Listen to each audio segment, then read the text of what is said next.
আপনারা কি জানেন মা ভাই বোনেরা, কোনোদিনও শুনেছেন একটা নির্বাচনে লড়তে গেলে দিল্লি থেকে যত ফোর্স সেন্ট্রালের 2 লক্ষ পুলিশ নিয়ে এসছে,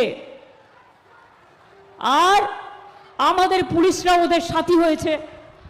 কারণ আমাকে ওরা এখন চেনে না, ওরা বিজেপিকে চেনে।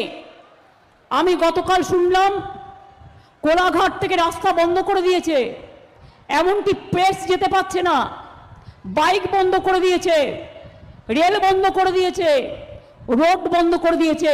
তাহলে যারা ভোটার তারা যাবে কি করে, যারা বাইরে কাজ করে? কারা এসব করছেন?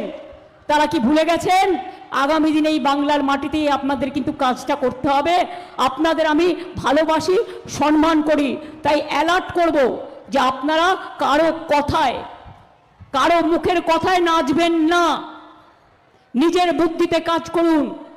আপনাদের আইপিএস, আইএস, ডব্লিউবিপিএস, ডব্লিউসিএস থেকে শুরু করে সকলের একটা নিজস্ব সম্মান আছে নিরপেক্ষভাবে কাজ করার জন্য।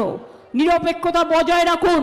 শুধু তৃণমূলকে টার্গেট করবেন আর বিজেপির সবচেয়ে বড় ক্রিমিনাল গদ্দার রাকেশ সিং, এদের কেন গ্রেপ্তার করা হবে না?